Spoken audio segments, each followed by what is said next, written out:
Hay una pregunta que incomoda porque no señala al otro, sino que nos apunta directamente al pecho.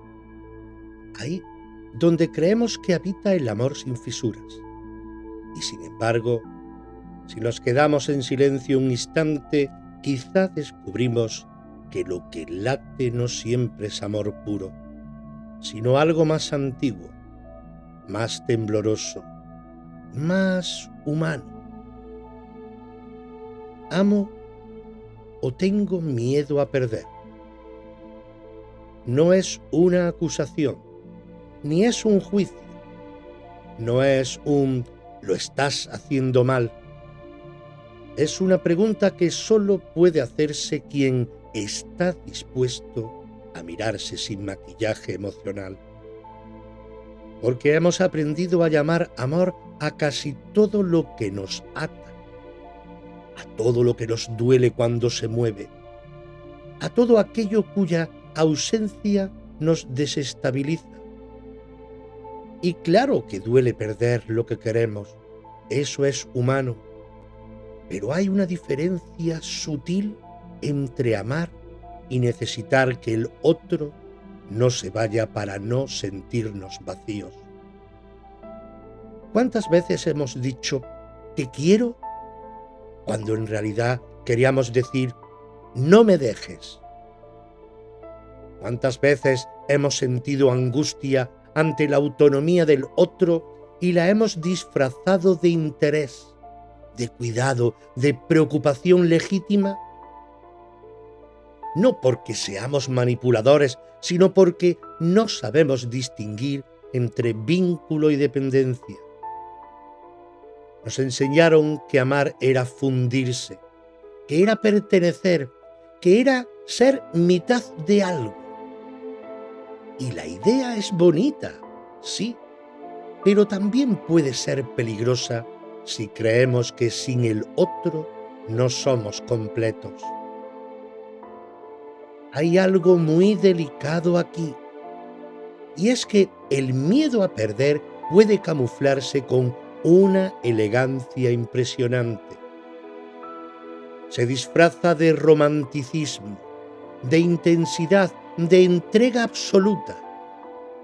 Nos han vendido la pasión que consume como la forma más elevada del amor, cuando muchas veces es simplemente el miedo gritando por dentro. Si esto se acaba, ¿qué queda de mí? La pregunta incómoda no busca romper relaciones, sino aclararlas. No pretende que dejemos de querer, sino que miremos desde dónde estamos queriendo. Porque no es lo mismo abrazar a alguien por alegría que abrazarlo por temor a que se marche. No es lo mismo compartir la vida que agarrarse a ella como si fuera la última tabla en medio del naufragio. Y quizá lo más difícil es aceptar que el miedo no nos convierte en malos amantes. Nos convierte en seres humanos heridos, aprendiendo. El miedo al abandono, a la soledad, a no ser suficientes, no nace en la relación actual. Suele venir de mucho antes, de carencias no resueltas, de inseguridades que nunca miramos de frente. Entonces, cuando alguien nos quiere, no solo amamos, también tememos. Tememos que descubra nuestras grietas, que encuentre algo mejor, que simplemente cambie. La pregunta incómoda no exige respuesta inmediata, solo pide honestidad. ¿Estoy disfrutando de esta persona o estoy intentando asegurarla? ¿Estoy eligiendo compartir o estoy tratando de garantizar que no me falte? A veces la línea es tan fina que apenas se distingue, pero cuando uno la percibe, algo se recoloca por dentro. Y lo hermoso es que mirar esto no destruye el amor, lo purifica.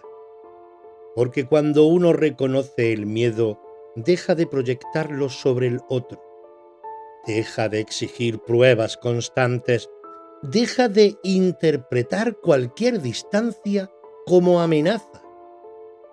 Empieza a amar con más espacio, con más aire, más confianza.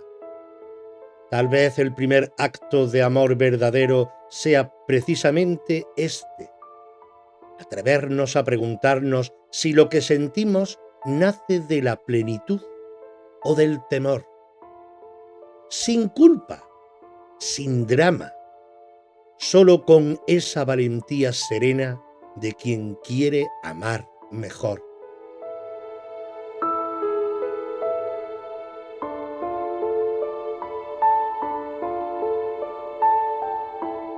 Escuchas Reflejos del Alma, un viaje introspectivo donde exploramos quiénes somos, de dónde venimos y a dónde vamos. Cada episodio es una oportunidad para despertar y evolucionar mientras identificamos las distracciones que nos desvían del camino. Con este que os habla, Eloy López.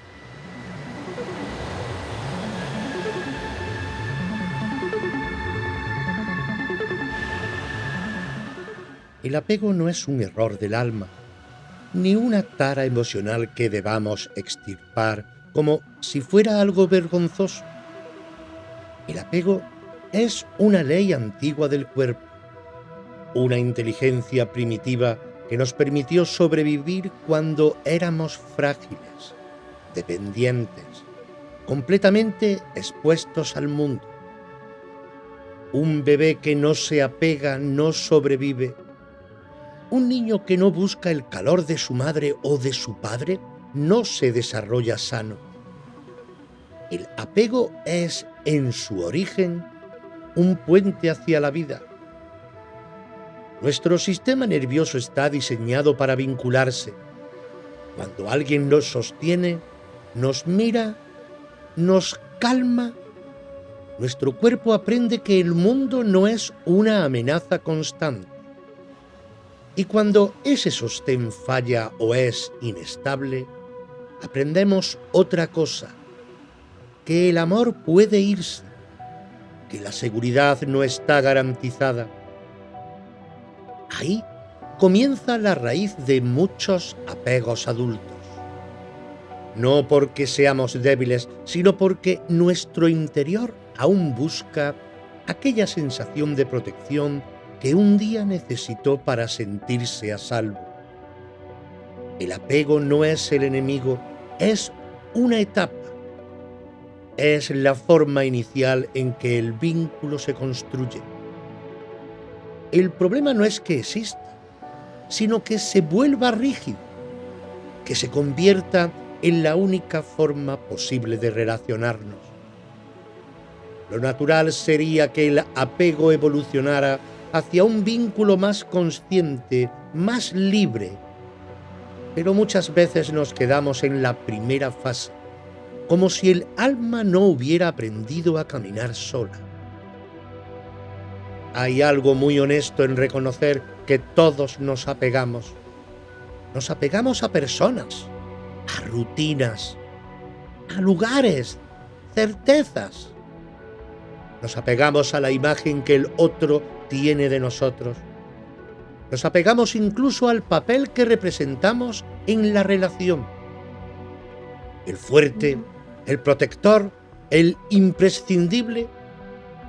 Porque el apego no solo es miedo a perder al otro, también es miedo a perder la identidad que construimos junto a él.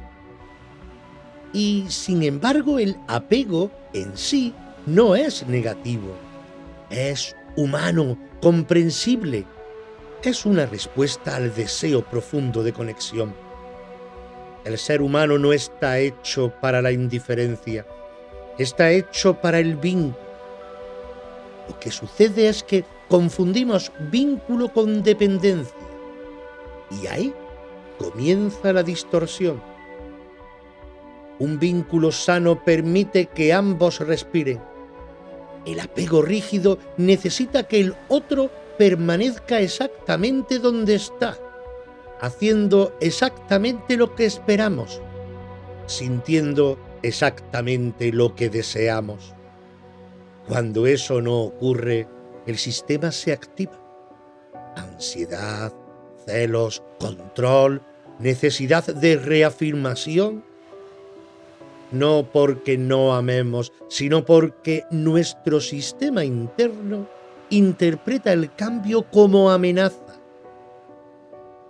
El apego es, en el fondo, un intento de garantizar permanencia en un mundo donde todo cambia. Es querer fijar lo que por naturaleza es movimiento. Y aquí aparece la tensión. La vida es dinámica, pero el apego quiere congelarla.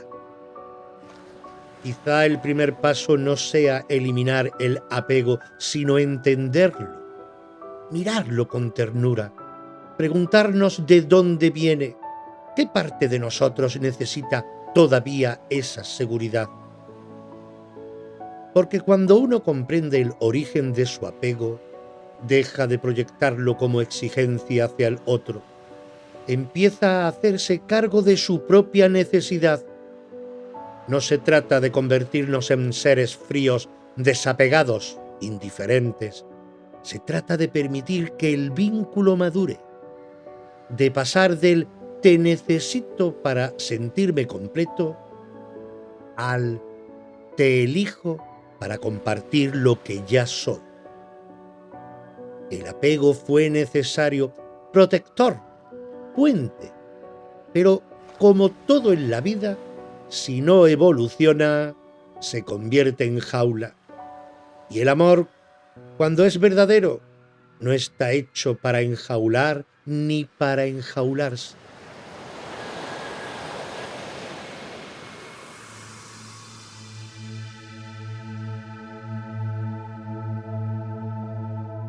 Hay una escena que todos hemos vivido alguna vez, aunque no siempre la hayamos querido reconocer. Esa sensación de inquietud cuando el otro tarda en responder. Ese nudo en el estómago cuando se muestra distante. Esa necesidad urgente de escuchar «te quiero» para volver a sentir suelo bajo los pies. Y entonces nos decimos, esto es amor, porque es intenso, porque me importa y me duele. Pero, ¿y si esa intensidad no fuera amor, sino apego disfrazado con ropajes románticos? El apego sabe maquillarse muy bien. No entra diciendo vengo a controlarte, sino vengo a cuidarte. No se presenta como miedo, sino como entrega absoluta. Y así vamos repitiendo frases que la cultura ha aplaudido durante décadas. No puedo vivir sin ti. Eres mi razón de ser. Sin ti no soy nada. Suenan hermosas, casi poéticas, pero si las miramos de frente, en silencio, quizá descubramos que no hablan de amor, sino de dependencia. El amor que aprieta no es el mismo que el amor que sostiene. El que aprieta necesita que el otro esté, que confirme, que no cambie. Vive en alerta constante midiendo gestos, interpretando silencios, buscando pruebas. El que sostiene, en cambio, confía, no porque sea ingenuo, sino porque no nace del miedo. Ama desde la elección, no desde la urgencia. Y aquí no se trata de demonizar la emoción intensa. La pasión es hermosa, la entrega es necesaria, la implicación da profundidad al vínculo. El problema aparece cuando la intensidad se convierte en posesión encubierta. Cuando empezamos a pensar que el otro nos pertenece, que su tiempo nos corresponde, que sus decisiones deberían ajustarse a nuestra tranquilidad. Y todo eso lo llamamos amor. A veces el apego se manifiesta como sacrificio excesivo.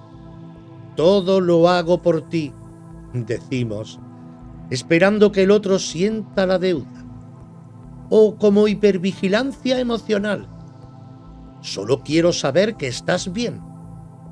Pero en realidad lo que queremos es asegurarnos de que no se aleja. O como celos justificados. Es que te quiero tanto que no soporto imaginarte con otra persona.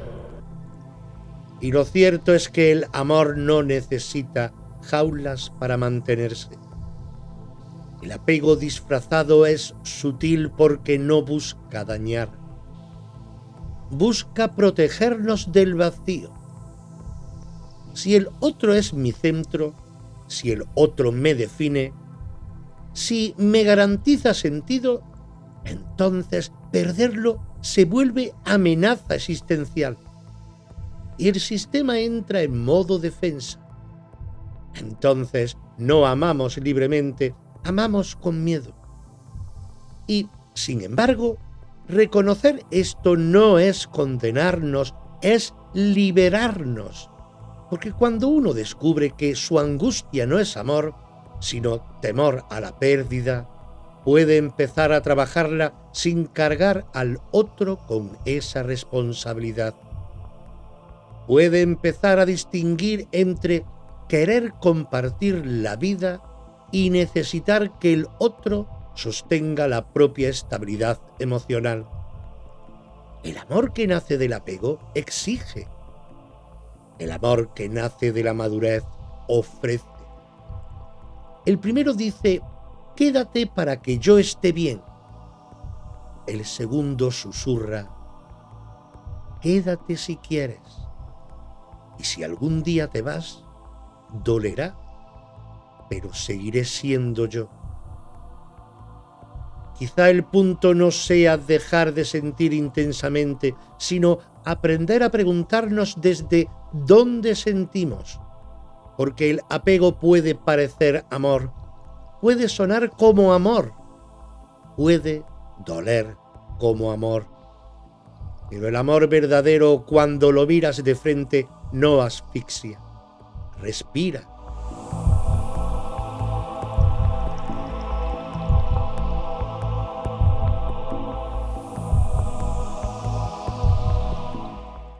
Si fuéramos los únicos responsables de esta confusión, quizás sería más sencillo, pero no lo somos. Crecimos inmersos en una cultura que ha glorificado el apego, hasta convertirlo en sinónimo de amor verdadero. Nos educaron con historias donde quien ama sufre, donde la intensidad es prueba de autenticidad, donde la posesión se viste de romanticismo. Y así, sin darnos cuenta, aprendimos a desear aquello que en realidad nos aprieta. Piensa en las canciones que hemos cantado con los ojos cerrados, en las películas que nos hicieron llorar. Sin ti no soy nada, eres mío, prefiero morir antes que perderte. Frases que repetimos con emoción, que asumimos como normales, incluso como aspiracionales. Nos enseñaron que el amor debía doler para ser profundo, que los celos eran señal de pasión, que la exclusividad absoluta era la máxima prueba de entrega. Y claro, si el imaginario colectivo sostiene esa narrativa, ¿cómo no vamos a confundir intensidad con dependencia? El lenguaje revela mucho más de lo que parece. Decimos mi pareja, mi hijo, mi mejor amigo, y aunque el mí no siempre implica posesión consciente, sí refleja una forma de entender el vínculo como algo que nos pertenece, No decimos la persona que camina conmigo, decimos mí, como si el amor fuera una extensión de nuestra propiedad emocional. No se trata de cambiar el idioma, sino de observar la raíz. Porque detrás de esa apropiación hay una necesidad de seguridad. Queremos sentir que aquello que amamos está asegurado, delimitado, protegido. Y la cultura ha reforzado esa idea durante siglos. El amor como contrato implícito de permanencia. El cine nos ha mostrado amores obsesivos como épicos. La literatura ha idealizado relaciones donde uno renuncia a todo por el otro. Las redes sociales amplifican la exhibición constante del vínculo, como si demostrar públicamente la unión fuera garantía de estabilidad. Y en medio de todo eso, el apego se normaliza. Incluso en la familia se perpetúa esta confusión. Padres que dicen, todo lo hago por ti, esperando lealtad eterna. Hijos que sienten culpa al querer autonomía porque creen que separarse es traicionar el amor recibido. Parejas que interpretan la independencia como amenaza. Todo bajo el paraguas de un supuesto amor profundo. Pero el amor no necesita apropiación para existir, ni contrato emocional basado en el miedo. El problema es que hemos heredado una narrativa donde el desapego suena a frialdad, a indiferencia, casi a egoísmo. Y no es así. Desapegarse no es dejar de querer, es dejar de poseer. Quizá la confusión cultural sea una de las razones por las que cuesta tanto distinguir entre amar y retener. Porque si todo a nuestro alrededor valida la intensidad posesiva, cuando intentamos amar con libertad nos sentimos raros, incluso inseguros. Parece que falta algo, falta drama, tensión, falta esa montaña rusa emocional que hemos asociado con el amor verdadero. Mirar esta herencia cultural no es rechazarla, sino entenderla. Comprender que muchas de nuestras ideas sobre el amor no nacieron de una reflexión consciente, sino de relatos repetidos durante generaciones.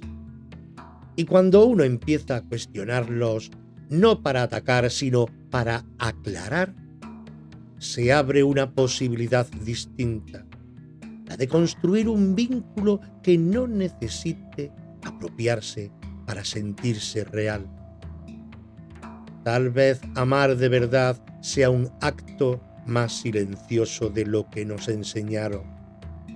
Tal vez no tenga banda sonora épica ni escenas de celos apasionados.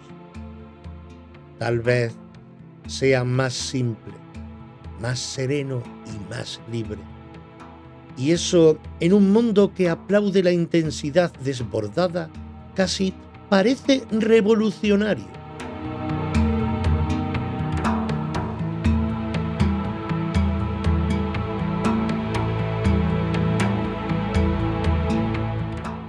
El apego no suele anunciarse con grandes gestos ni con escenas dramáticas.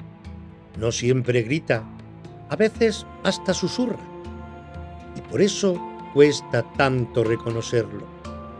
Porque no aparece como algo claramente tóxico, sino como pequeñas señales que hemos normalizado tanto que ya no las cuestionamos.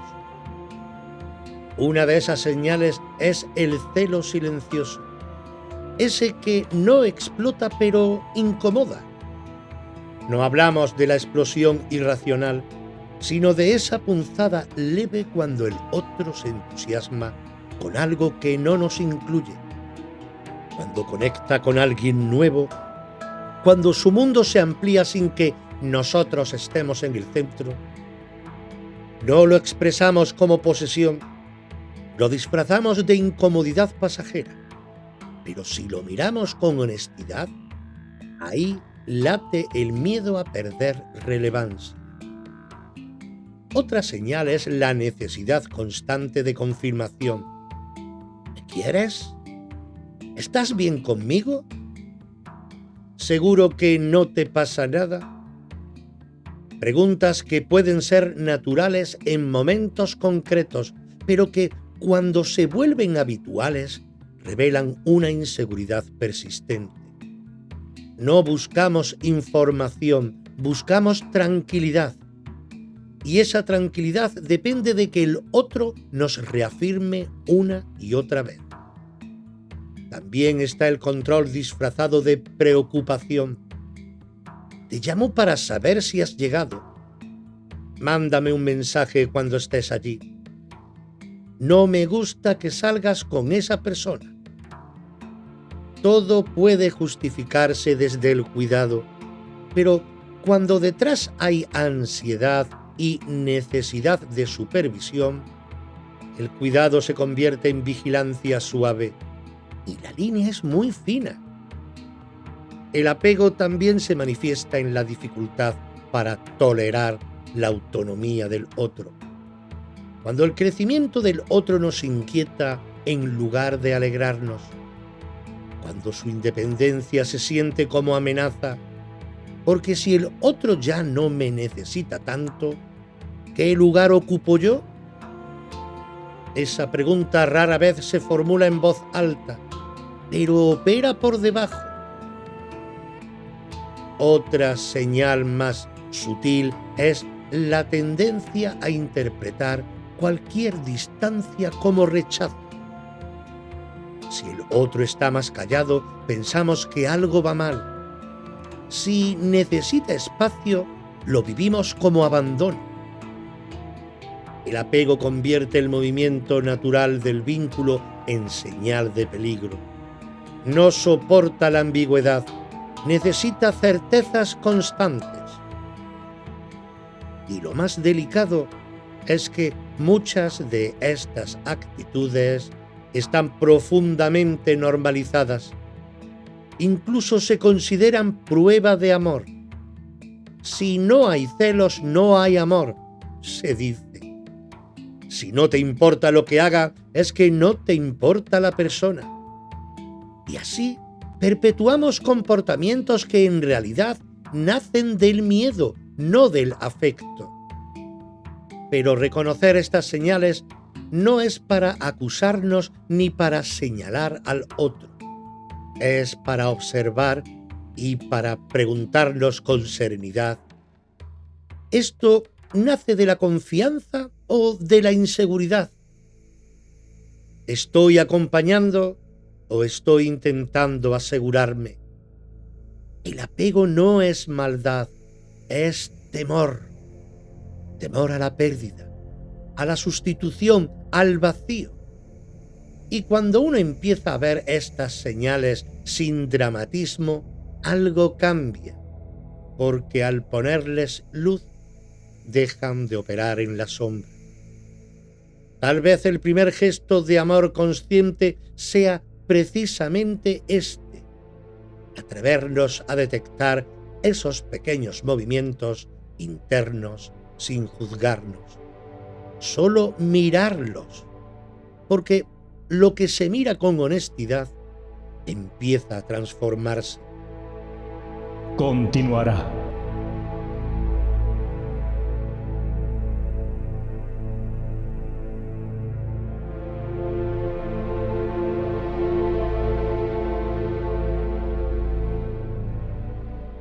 Si este podcast te aporta algo y quieres apoyar este proyecto independiente, encontrarás todas las formas de hacerlo en los enlaces al final de la descripción.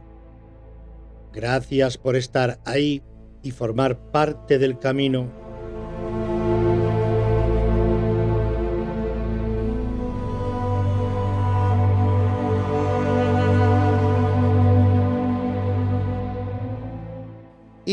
si hoy hemos mirado hacia adentro, también te invito a mirar hacia atrás, porque la historia no está hecha solo de fechas y nombres, también está hecha de almas que caminaron antes que tú. Te espero en Los Misterios de la Historia, aquí, en esta misma sintonía, en esta misma plataforma, porque a veces entender quiénes fuimos nos ayuda a recordar quiénes somos.